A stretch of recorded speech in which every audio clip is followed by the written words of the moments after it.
I'm Parker Duffey. I am with Tailgate Guys. I'm here in Auburn, Alabama with Athletic Director U. I've got a special guest, Alan Greene, the Athletics Director here at Auburn. We're in Auburn for a game day here. We got the tailgates in the background getting ready for the game tomorrow. Alan, thanks for joining us. Thank you, War Eagle. Yeah, War Eagle. We're going to start off with we're going to lob one in here to you. You and I talked about this too, morning routines, how they're important to a lot of different leaders. I'm an early riser. We talked about that too. Tell us about your morning routine and then how you close the day with a routine to be ready for the next morning. Right. Well, usually I wake up and first thing I do is try to get some good breakfast, which I cook myself, which means it's not all that good. Try to see my kids off to school. I enjoy being a father. And then get into the office. Just all depends on the day. So we go through those meetings at the end of the day.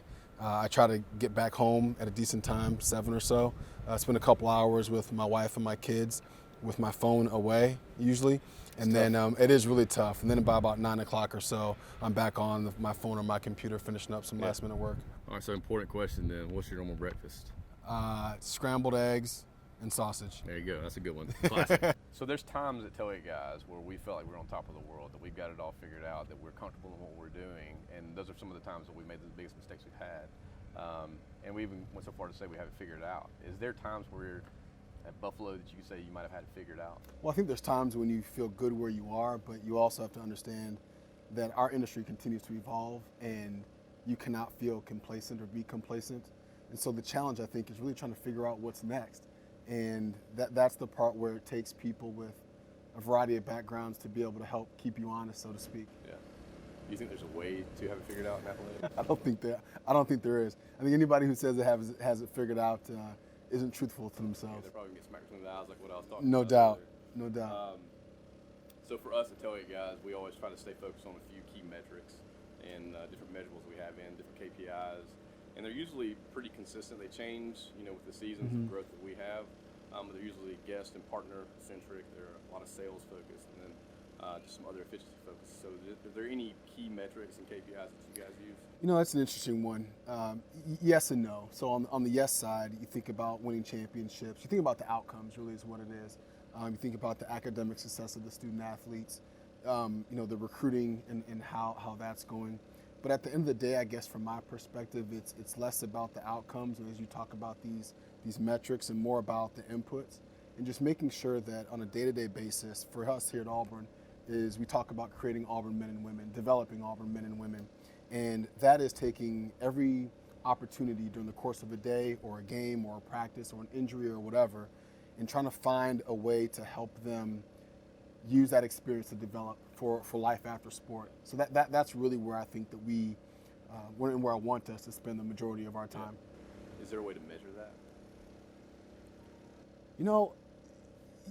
Maybe there is. Maybe there is. And I don't know that I'm necessarily smart enough to sit here and say, here's what it is.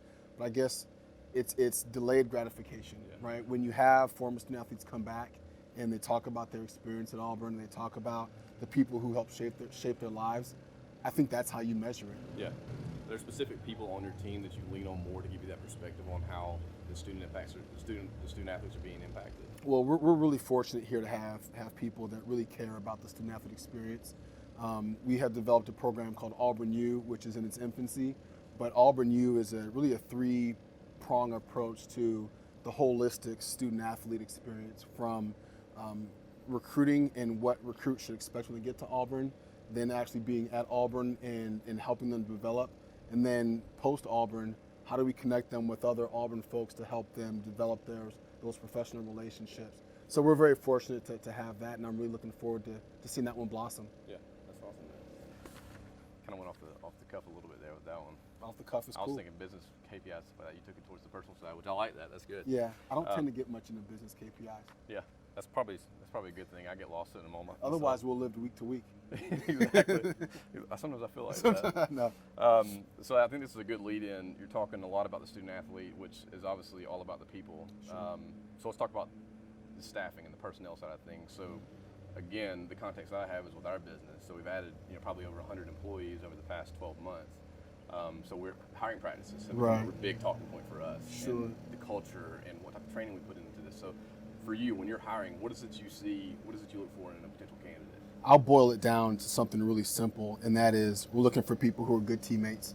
And so if you think about what it is to be a teammate, you need to think about caring for someone else and helping someone else be better. You need to think about having discipline, think about being a leader and being led, and thinking about the culture and the character and the environment in which you're in. I think if we find and attract people who are bought into what Auburn's about, understanding that we want to win the right way, and we want to develop our young people, then I think you start to have the necessary ingredients to have really solid hires. Yeah. So how is it, like, at what point and how long does it usually take for you to realize that this is the person for the job? Well, one thing I like to think I'm a pretty good judge of character, and from jump you can kind of tell if someone's going to fit in your system, so to speak. And I think that the challenging part is no different than coaches when they recruit. Just because someone's really, really talented, if they're not going to fit your culture, then it may not make sense. So even if someone has a dynamite resume, comes with tremendous references, they may not be the right fit for what we need at the time. So it's maybe more so feel than it is anything else. And I've been very fortunate to be surrounded by a number of great people, both those who have already been here at Auburn and some of the new people that we've brought in. Yeah. So I'm going to kind of go the other direction. So at what point do you know when it's not working out, and what are the things that stand out? Sure. You tend to get a sense if stuff isn't working out. Again, typically it goes to culture. Our people, it's not going to work out with me, at least, if you're focused on yourself, right? And if you're working to try to seek some credit, that won't fly so much in our environment. But you typically hear things, right? And although as the leaders of the organization, we have a very different perspective, and we may know things that the rest of the department doesn't know. But as you hear stuff, you work to try to address it, because I guess it's important that anybody who's a part of our team has an opportunity to be successful. That's my responsibility. So even if someone isn't being the best teammate, I feel like it's my responsibility and obligation to help them grow to be a better teammate. If at whatever point in time they're just not able to do it, then we need to find somebody else who can continue to add value to our program. Okay, so I'm glad you finished that way, because I'm going to ask you this, and this is something that for me, when we started our business, I was in my early 20s, and I've learned a lot of hard lessons in this, and a lot of it's keeping people around too long. So I'm going to ask you, what's your process that you really take as far as approaching someone that's not a right fit? Sure. And the timing that goes along with right. it, too. I think each situation is a little bit different. I tend to be very, very transparent with people, and like I said before, I want to see them evolve. And I will tell them, listen, I think that you should be able to evolve in 3 months and 6 months and a year. If you're not able to evolve to the point where you're contributing to our program, then it may be in the best interest for you to find someplace else that's a better fit for you. Good. So, talking about niches in the business right now, I think we can say that we, Auburn and Tailgate guys, we've really found a niche in this space that has changed the environment for game day across the country. So in your opinion, what's out there still that you feel like can be targeted as a niche or an opportunity for growth or disruption in the space? Well, although your crew started setting up on Wednesday, I think there's a niche for more tailgating. Yeah, you're right about that. Thank you. Let's keep talking about that then. Well, you know what? I am blessed. We are blessed as Auburn, and we're thankful for the partnership. And part of what we see is a softening in terms of people in the stands. And part of what's unique to college athletics is this familial tailgating environment. And so I think that there is an opportunity for us to continue to create unique experiences for our fans, to not only have them here before the games, but also to get them in the stands. That's going to be a challenge for us as we move forward. No one has a silver bullet, and I think that there's going to be multiple touch points in order for us to turn this trend around. I do also think that in the world in which we are, where amateurism and college athletics is starting to evolve, for us to be able to try to really figure out what our best position is, because young people, I think, are in much better positions by being student athletes than by not. But there is an element of the business aspect to our industry that drives us away from this amateurism model, and that's really disappointing, because we are here in this position because we want to shape the lives of young people. It just so happens that we have to generate revenue in order to be able to do that successfully. Yeah, interesting. All right, I got one more question we'll ask down here then. What are you reading right now? Wow. Sorry, that's off. That's off. It is how it's topic. Oh my goodness.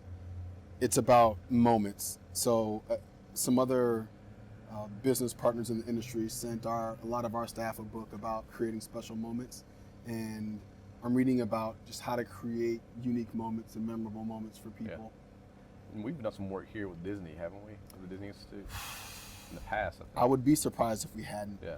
I know we did this work with Disney when we were in Buffalo. Gotcha. Was that successful for you guys up there? It was. It really was. It helped. This is kind of us just chatting. Right Yeah, now. no, it does. It helps put things into perspective. I think the challenge when you bring in outside groups is it's typically, okay, you go through this training and it sticks with you for a month, and then months thereafter you tend to forget. Yeah, so you go back to that.